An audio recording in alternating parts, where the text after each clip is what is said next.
Hey guys, this is Stacy from Easy Acupuncture School. We're going to finish up the last part of our lecture series called What Flavor is Your Patient? And so we're going to start that back up. And hopefully, you guys have been following along and enjoying this. Like I said at the very beginning, we're building little blocks for a stairway up to success. So anyway, let me get my screen shared and we'll finish up.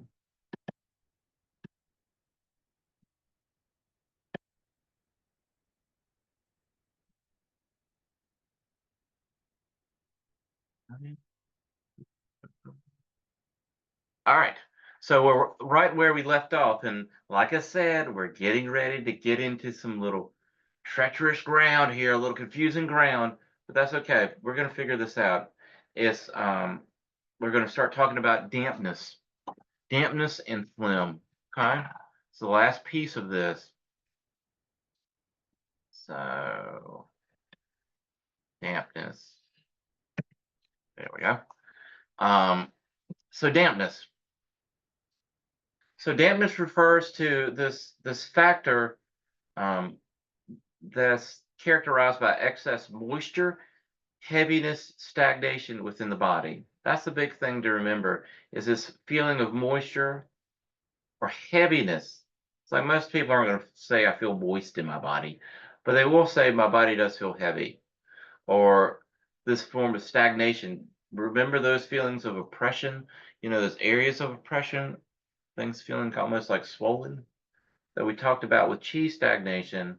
Some of that same kind of stagnation, that feeling of oppression, feeling like something's big, or collecting. That's the word I'm looking for, collecting in the body.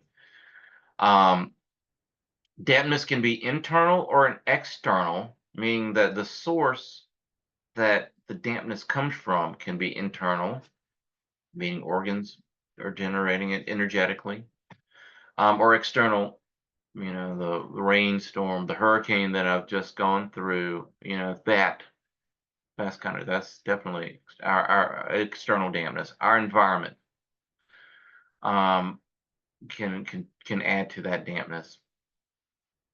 It can be poor diet. It's very common in our American diet that we see that, especially with kids.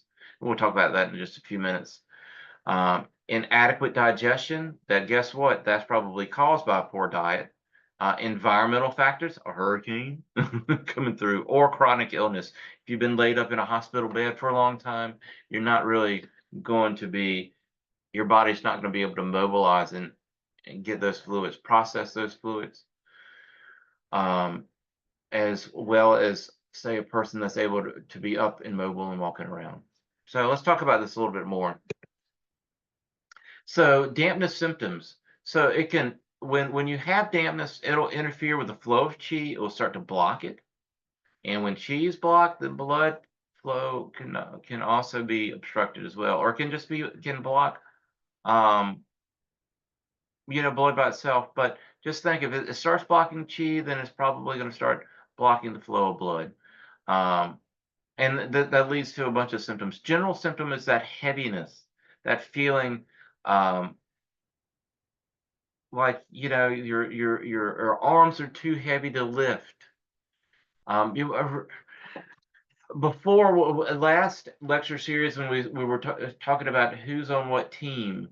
Remember, like the spleen is like this little pump that's trying to. I think of like those old hand pumps that you would see on farms, and it's trying to pump that water, mobilize, pump that water in areas that it's starting to collect in. But then when it can get overwhelmed, and when it stops doing its job, then it feels like things start to collect and get heavy. And that's, one of the signs of the spleen when it's worn out is like, when somebody starts talking about, oh, the muscles, and they're like, I can't really move my muscles, and it's because that spleen is so weak. You're not getting the nutritive energy out of your food, so you're not feeling vital. to move them, or the spleen's not pumping that dampness out. So your limbs are just feeling heavy. Doesn't necessarily mean that you got to look and they've got pitted edema. I mean, if they do, then that's definitely some dampness going on. But just that heaviness feeling. Um, the other thing is fatigue. And at the very beginning when I started, it was like fatigue. What is fatigue? I mean, that was like several lectures ago. This very first lecture that I had. But the reason that you're getting fatigue from dampness is because your body is just worn out. It's trying to fight and overcome this dampness, but it's a struggle. It's a struggle. So that's why there's a lot of fatigue.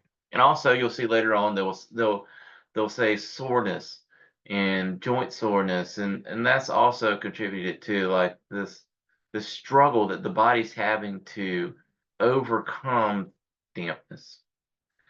Uh, Digestive systems, you'll have nausea and vomiting, feeling of nausea or actual vomiting if you get too much dampness. And I'm going to give you a very gross example of this in a second.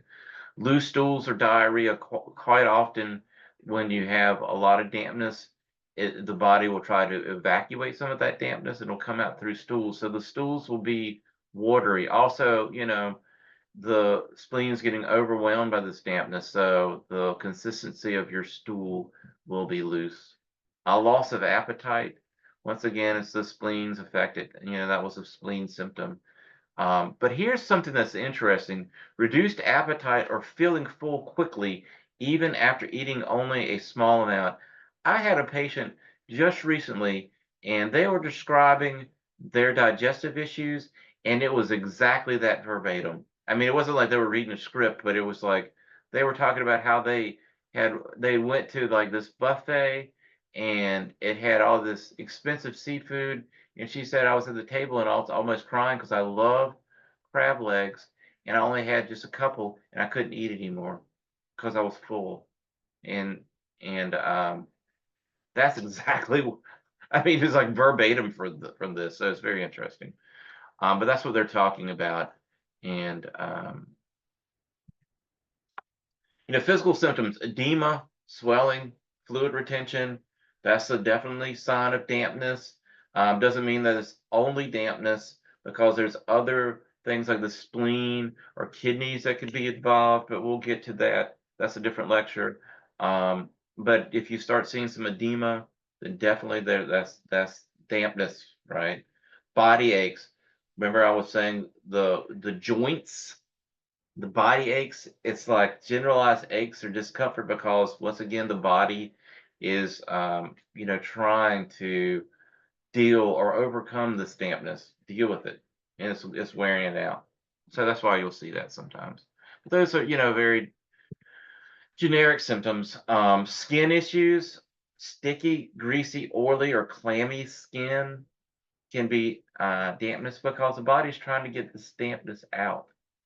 um, and then they mentioned something that one source I was reading was talking about this whole rashes and fungal infections, like athlete's foot, um, or ringworm. But this is more signs of external dampness symptoms. That it's not like you're gonna, and your internal energetic system is going to generate a ringworm. It's not. So some of these things that we've talked about are more internal, but this is definitely external. You get athlete's foot from walking around barefoot in a locker room. It doesn't have anything to do about your organ energetically not functioning correctly. Itchy skin, pruritus, or itchiness, they kind of mean the same. Um, Often accompanied by the feeling of dampness. That's the big key there, is dampness. Feelings of that clamminess, or that we mentioned earlier, or greasiness, or oiliness. Because sometimes if you have itchy skin, it could be from blood deficiency, because if the blood's not getting to the skin and nurturing it, it makes it itchy. But if there's too much moisture from dampness, then it can also get itchy as well. I know that's confusing, but look for that damp quality as well as the itchiness to help you decide. And then other blood deficiency symptoms versus dampness symptoms to help you decide which one is which. Weeping lesions or acne, yes, those can be. Anytime you see something like that, automatically think of dampness. Um, but don't discount our hormonal.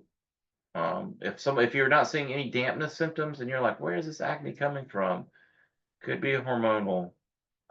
So don't discount that. I know we're not trying to. We shouldn't think of like Western, symptomatology when we're doing Chinese medicine, but sometimes you just have to. I mean, sometimes it is what it is. And you can try to clean up all the dampness you want. And if it's hormonally based, then you need to try to energetically address that. Mental and emotional symptoms, mental fog, difficulty concentrating, or feeling mentally sluggish, often described as having cloudy or foggy thoughts, or feeling kind of like your head's full of cotton. A lot of times you can ask people, and if you think maybe this headache or this brain fog is a form of dampness, you can ask them, does it feel like there's a damp towel wrapped around your head, weighting your head down? And a lot of times they'll say, yeah. So that's a good question to ask about. Does it feel like there's a wet towel wrapped around your head, a heavy wet towel, it's weighting your head down? And a lot of times, if there's dampness involved, they will say yes. Mood swings, feeling of irritability or emotional instability. Um, you know, Sometimes it comes from the discomfort of the dampness. But the big thing, the takeaway from that would be really check out, see where your liver is. But sometimes if you're feeling that fullness from dampness, you're feeling that heaviness from dampness, it can make you a little crabby. So, that's not an end all be all sign, but something to look out for. Urinary symptoms, difficulty urinating. So, when things kind of swell up, or there's dampness in the lower jowl area, it can make some of this difficulty. Make sure they're not having any prostate issues. A feeling of heaviness in the bladder. You can't see my hands as they're down there around my lower jowl area, but that feeling heavy or bulky um, in the lower abdomen, with the urine possibly being cloudy or turbid. And what that's from is probably them not being able to evacuate their urine fully. So it's starting to stagnate a little bit and it's starting to become infected.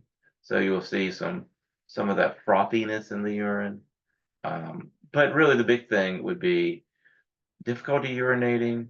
That can be caused by dampness, or more so, the kind of swelling in that lower jowl area.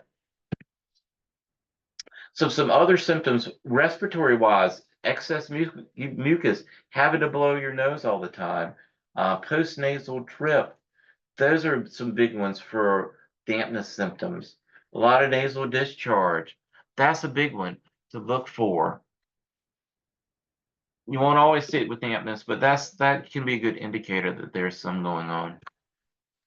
Other symptoms, chest and abdominal discomfort, a feeling of fullness or bloating in the chest area, or abdomen, right? Often due to the accumulation of dampness. And once again, we're talking about it's like just everything collecting. It's a collection of that dampness, so it makes an area feel more full. So that's where that fullness is coming from. Phlegm. Okay, we're going to stop it here because I've got a patient getting ready to come in. But we will continue on our journey down the pathway of phlegm. Next time I see you, subscribe, like, click the bell for notifications for new content. Thanks for joining me. Look forward to seeing you soon. Take care.